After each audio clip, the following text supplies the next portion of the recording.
All I knew is that I wanted this second stream of income. So when I was 18, I got that money and I bought my first house for $25,000.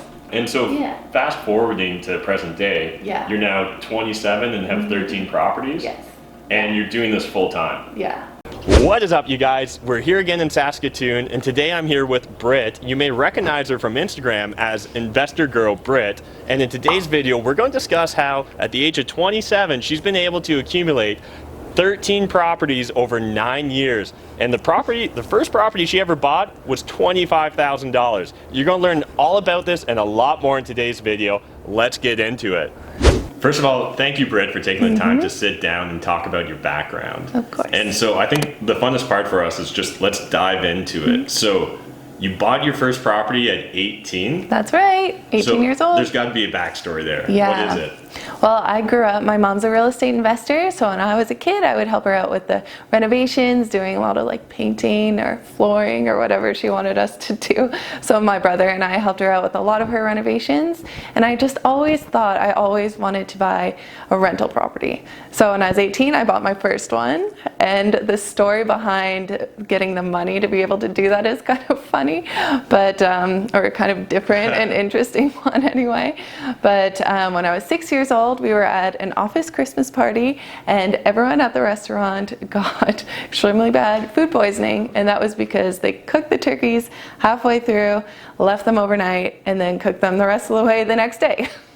So everyone who got really sick, that's a bad idea. It's a very bad idea. Never do that. So everyone who got really sick got an insurance payout. So when I was 18, I got that money and I bought my first house for $25,000.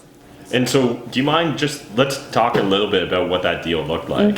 So, like, was it an actual $25,000 house, or was that your down? It was an actual. It was actually $25,000, not a down payment. The whole house, yeah. And so, let's give some context then. So we're shooting this right now in Saskatoon, which is in the province of Saskatchewan, which is in Canada. Wikipedia, you guys will figure it out. But so you're investing in smaller towns outside of Saskatoon? Yeah, so I have family members in that city that I bought that first property in, so it felt safe. My mom also owned property in that city, so I'm like, let's do this one. And I think I was lucky because I got a great tenant right off the bat. I didn't do a huge renovation, but we just fixed a few things up here and there. Got a great tenant, but I mean, you know how it is when you buy your first one, it's a little scary, you don't really know what you're doing, but I think the best way to go about it is just to jump in and then kind of figure things out as you go along. And so did you mainly lean upon your mother as far as resources, or were you reading any books, blogs, podcasts, any other sources of information when you first started? When I first started, I didn't really have any other information. All I knew is that I wanted this second stream of income because I knew my mom, like that's what she did for a living. Gotcha. So she had this rental income empire, and I was like, I want one of those one day too. That's awesome. But I think the best way for me personally, just like getting in there and learning, doing everything hands-on, that's how that's my favorite way to go about it. That's awesome. So do you remember the details on that first property? Like, what did you rent it out for? Do you remember what you cash flowed? Yeah, so we rented it out for $850 a month, so cash flow, and I bought it in cash, of course. And some of that money, like it was a bit from the food poisoning, but then I also had 4 jobs and I was working my ass off. So you were hustling. Yeah, exactly. So I was a server at that time, just making lots of money in tips, and I just like worked so hard to try to get this house, and so bought it in cash. Still own it today, still have great renters in there. Now I think the rent's up to $950. So a little bit of an increase, but that's awesome. Yeah. And so what sort of so you're probably like $200-300 a month in expenses? Yeah, would that be very low? Yeah. So you're able to about that. You're able to cash flow, you know, $400, $500, $600 a month from this one property. Exactly. That's amazing. Yeah, so it's really fun. And then the next property we got was in the city, and we house hacked that one, which I think is a great way to start out as well. So lived in the basement, rented out the 3 bedrooms upstairs. It was short term, so we furnished it. Okay. And I own this place with my brother. So we furnished it and rented out short term. And yeah, it's been a great property for us as well. That's awesome. Yeah. And so you do a lot of your own renovations, right? Do you mind, let's dive into how did you get comfortable doing it? How did you learn those skills? And yeah. Well, I think I learned a little bit growing up, so I felt really comfortable around the renovation side of things, and I always just loved it. Like, I love turning this ugly, rundown property into something beautiful and someplace someone will want to live. So it's my favorite part. I absolutely love it. I learned a lot actually through YouTube and through Instagram and just asking tons of questions.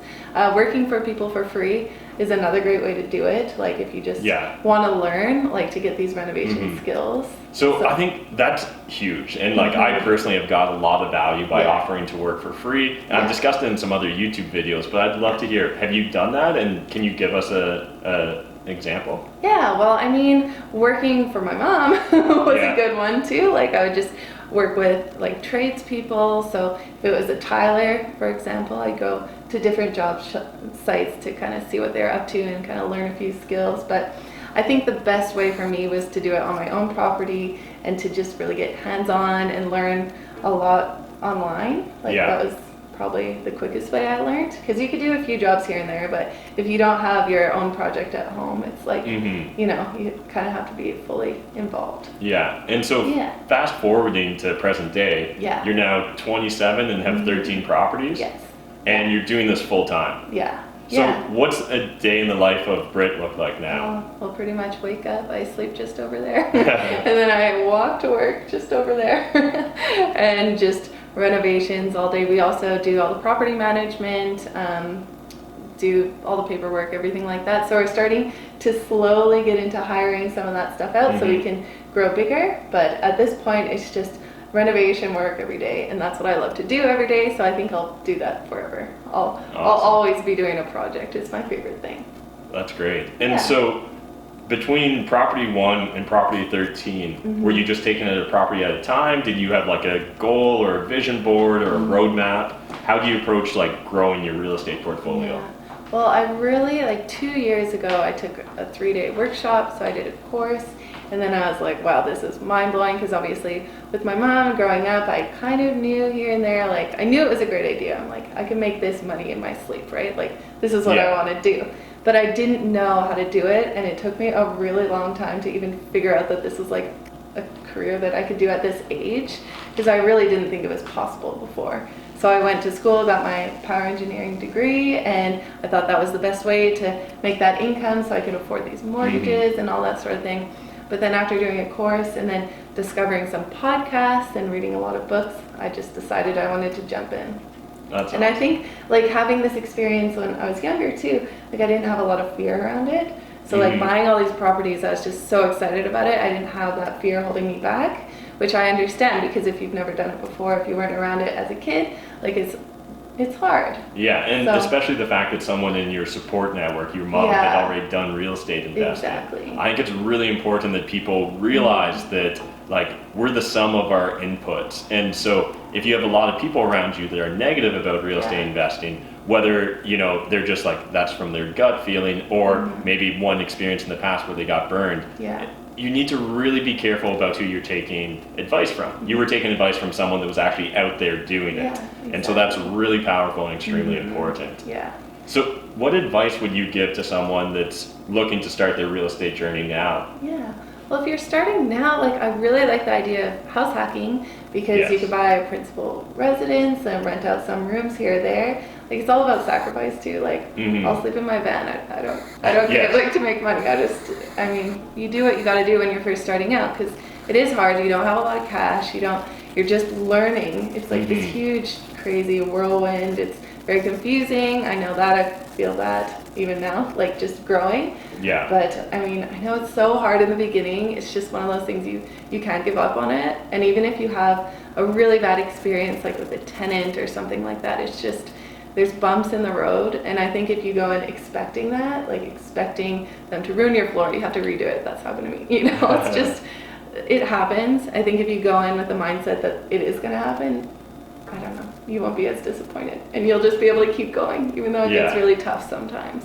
So I know a lot of people, one of the things that holds them back from getting into real estate investing is concern about what the worst case scenario is. So you've been an investor now for 9 years. What's been the worst case scenario for you? I think we've been pretty lucky with a lot of things. Like things that used to make me really upset at the beginning don't even faze me anymore. Like the situation, I just put brand new floors in, worked really hard to make this place nice, and then the tenant like basically ruined them, got a bunch of pets in we didn't know about, and had to redo the floors. And it sucked, but then it's like whatever, you just do it and move on. Yeah. So we haven't had like a huge issue, but I mean at the beginning that was a big issue for me, and it was very upsetting. But now it's like, it's nothing. It's $1,000. It's fine. Okay, great. I was going to ask what the cost was. And I think that's what's really important is that you actually start, applying monetary value to these worst case scenarios. Yes. I know when I first started investing in real estate, so many people would bring up like random problems, right? They'd be like, oh, like what if it turns out you need a new roof? Or what if it turns out you need to redo the electrical? And with time and experience, one of the jokes I have with one of my money partners is everything that's not structural or foundation is a $5,000 problem or less. Yeah, exactly. Because like, oh, you need a new furnace. $5,000 will probably take care of it. You know, oh, you need a new roof. Probably $5,000 will take care of it. And so once you start kind of like figuring out what your worst case scenario is, it's a lot easier to now approach that dragon because it turns out it's just like a tiny little lizard. Exactly. And it does come with experience, but if you're watching this and you're just getting started, like just expect it, and then you'll be fine. So what resources would you recommend someone that's starting out in real estate now go to? Like any books, podcasts? Where should they turn? Well, I love Bigger Pockets. That's one that I've been on. My episode is 320, so it's exciting. But that one I've been listening to for years, and so that's a really good one. I read lots of audiobooks, like crazy amounts. But I really like 4 Hour Work Week. Shed Poor Dad is an obvious one. I was just about to say, this might be the first video didn't come up, but there we are. I shouldn't have said it. I should have went with different. I'll have to look at my list now, but there's just so many out there. I'm gonna have to come up with I'm gonna have to get my phone out. No problem. So we kind of know where you came from, where you are today. What's the future hold? Yeah, well, the future, so right now most of our units are single family homes or duplexes, but I do want to get into multifamily investing, so having the bigger buildings just for management wise, and the numbers still work, so we could grow our portfolio that way instead of having like 100 little houses everywhere. I think it just makes more sense to have a big building. And so that's what we're looking into. We're looking into money partners and getting some more partners in on our deals, because right now it's all of our own money, all of our own work and everything. So looking to hire out a little bit more and get those money partners in. Awesome. And so in addition to being like a real estate investor, someone that takes on and renovates your own projects, you also do a lot on Instagram. Yeah. Do you mind just kind of talking about like what it is on Instagram and maybe what business value or why you decide to put out all that content on Instagram? Well, Instagram's been amazing for me in my business. I have been able to partner with a lot of big brands, so Rockwell, HGTV Canada, Blanco, like lots of these big partners, and now they send you products to promote their stuff.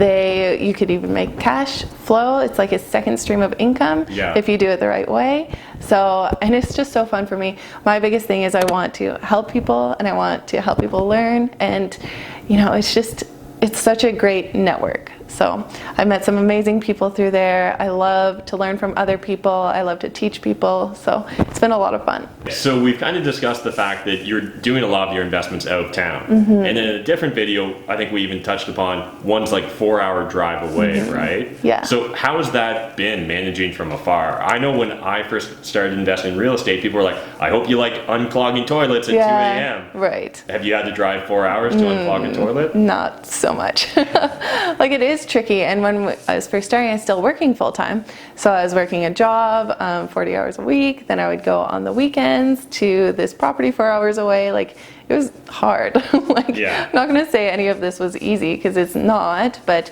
you do what you gotta do, right? So we were willing to drive this 4 hours on the weekend to do the renovations, and after the renovations are done, like it's honestly been pretty easy to manage, because it's like you have a toilet situation, then you call a plumber.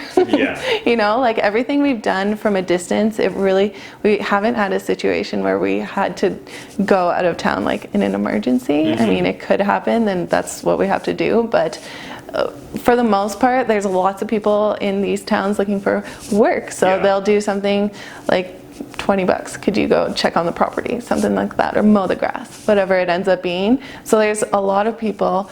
Facebook is a great way to do it too. There's lots of groups that are local to the community. So if you have to post an ad for whatever it ends up being, like you want someone to mow your lawn, so you just post the ad and it happens that way. Same with finding tenants. Like, it's been easy. We don't even have to go out to the property every time because we have lock boxes out there. So if they want to view, they can go view. We don't have to be there. That's awesome. Yeah. So a lot of my audience, they haven't bought the first property yet. People are stuck in analysis paralysis, or they're just, something's holding them back. Can you provide maybe one tip or one piece of advice you would give to a new investor? Yeah, well, first of all, to all you new investors, I'm so excited for you. But I know, like, at the beginning, it is very intimidating and it is easy to get stuck in that analysis paralysis. So just the best way, as long as you know, like, you're not going to get totally screwed over, like, just jump in. Because, like, think of those worst case scenarios that we were talking about. Kind of expect them, then you won't be so disappointed when they happen. And then you just got to jump in and do it. And a great thing to do, like, I love doing the renovation work, of course, but I listen to podcasts. I'm learning as I'm working. So that's been amazing for me too, because I'm being productive on my property, painting, doing whatever, but listening to my podcast, listening to my books, learning as I'm working. Yeah, I love that. The first year that I quit my job and did real estate full time, I spent so much time doing the renovations myself and just cranking out podcasts and audio books. And like, it's honestly a really enjoyable experience once you get into that flow state. Yeah, I mean, it's hard, but it's worth it. You'll be happy you did it. Okay, so if people want to find out more or reach out to you, what's the best way to get in contact? Best way is Instagram at InvestorGirlBrit. That's my main platform. That's where I'll see your messages. I'll try to get back to you. Get a few, but yeah, that's the best way. Awesome. Well, if you guys enjoyed this video, smash that like button, hit the subscribe button if you're new to my channel, and we'll see you in the next video.